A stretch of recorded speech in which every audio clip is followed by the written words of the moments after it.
안녕하십니까. 박경호 변호사입니다. 민윤기 특별검사는 성탄 전날 고 정희철 단월 면장에 대한 독직 가혹행 행위로 사망하게 한 사건에 대하여 아무런 죄가 없는 김성교 국회의원과 전현직 양평군 공무원들을 피고인 최은순 등이 운영하는 공공지구 개발업체인 ESIND 주식회사에 약 22억 원 상당의 이익을 취득하게 했다는 혐의로 기소했습니다. 그러나 형법 제1조 제1항은 범죄의 성립과 처벌은 행위시의 법률에 따른다고 규정하여 명백히 행위시법을 천명하고 있습니다. 그럼에도 불구하고 특검이 산정한 이른바 배임액수 22억 원은 당시 개발 부담금 부과 기준이 아니라 현재의 기준으로 재산정한 금액으로서 법적 근거가 없습니다. 이번 특검 수사는 김건희 여사와 김선교 의원을 겨냥한 이른바 양평 공공지구 의혹으로 2023년 5월경에 이미 경기 남부경찰청에서 장기간 수사 끝에 무혐의로 종결된 사건을 다시 이첩하여 재수사한 것입니다. 이것은 새로운 증거나 사정 변경이 없는 상태에서 이루어진 전형적인 정치보복 수사라 하겠습니다. 국가인권위의 조사 결과 및 결정문을 통해서도 확인되듯이 전현직 양평군청 공무원들은 범죄자가 아닙니다.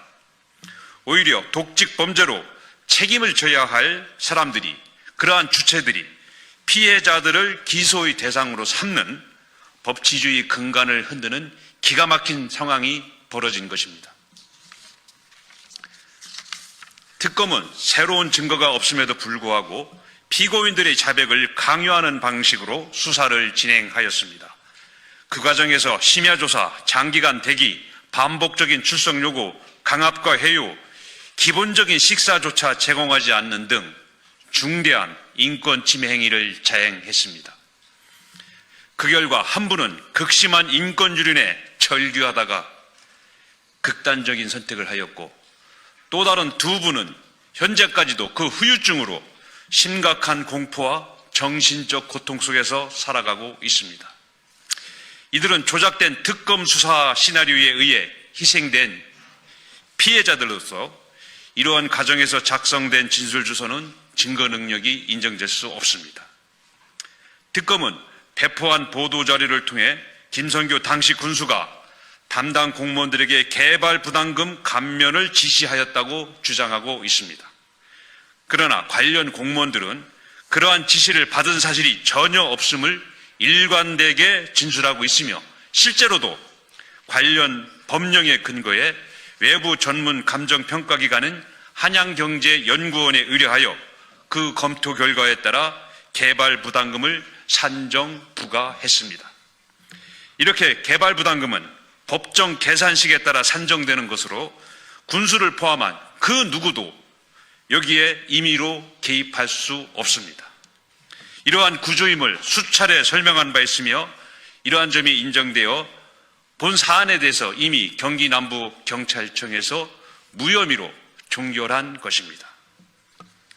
변호인단은 고 정희철 면장과 정모 씨, 박모 씨 등의 특검에서의 진술 여부를 확인하기 위해 조서 열람을 신청하였으나 특검은 아무런 합리적 이유 없이 이를 거부하였습니다. 무엇을 감추고 두려워하는지 묻지 않을 수 없습니다.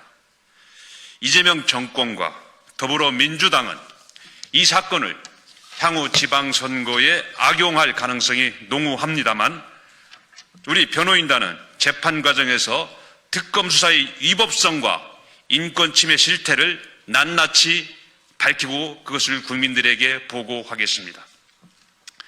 한편 이번 사건과 관련하여 일부 언론은 특검에 제공한 보도자료를 넘어 사실과 다른 내용으로 가짜 뉴스를 보도하였습니다.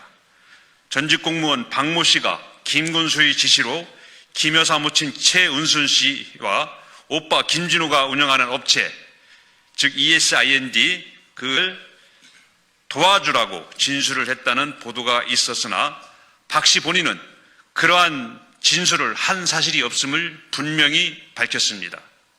그럼에도 불구하고 이러한 가짜뉴스는 다른 언론사를 통해 재탕 반복되었습니다. 이는 과거 김대옥 병풍 사건과 같이 허위정보 유포 사례를 연상케 하는 매우 우려스러운 행태라 하겠습니다. 이 사건은 증거가 조작되고 왜곡된 상태에서 이루어진 기소입니다. 그리고 독직 가혹행위 치사 사건의 본질을 흐리기 위해 한 공소 제기입니다. 김선교 의원과 전현직 양평군 공무원들이 범죄가 증명되지 않았음에도 특검 수사관들의 책임을 회피하고 피고인들을 압박하기 위한 목적으로 기소된 것입니다. 이는 명백한 공소권 남용에 해당됩니다. 더 나아가 만약 김성교 당시 군수가 개발부담금 부과 면제로 22억 상당의 손해를 양평군에 끼쳤다는 논리가 성립이 된다면 그 이후에 취임한 민주당 출신 군수가 1억 8천여만 원을 부과한 행위 역시 20억 원 상당의 손해를 초래한 배임죄로 수사하여 기소해야 할 것입니다. 그러나 이에 대해서는 어떠한 수사도 이루어지지 않았습니다. 이는 편파 수사이자 사건을 은폐한 것입니다. 특검은 새로운 증거가 없음에도 불구하고 피고인들의 자백을 강요하는 방식으로 수사를 진행하여 민중기 특검은 국민의힘 의원들은 없는 증거도 조작해서 기소하고 민주당 관련 사건은 뭉개고 덮어버리는 게 주특기인 것 같습니다. 이와 같은 특검의 공소권 남용, 독직 가혹행위 치사 의혹, 편파 수사 및 사건 은폐에 대해서는 특정 정당이 아닌 대법원이 추천한 독립적인 특별검사를 통해 엄정하게 진상이 규명되어야 합니다. 조자룡 헌칼 쓰듯 하는 특검의 칼날이 아무리 날뛰어도 진실을 가릴 수는 없습니다. 이재명 정권이 조작 수사도 국민의 눈을 속일 수는 없습니다. 진실은 반드시 드러날 것이고 그날이 오면 민중기 특검과 이를 비호한 세력은 국민과 역사 앞에 심판을 받을 것입니다. 아울러 고 정의철 면장님의 명예를 회복하기 위하여 이 사건의 공소사실에 대하여 반드시 무죄 판결을 이끌어내겠습니다. 감사합니다.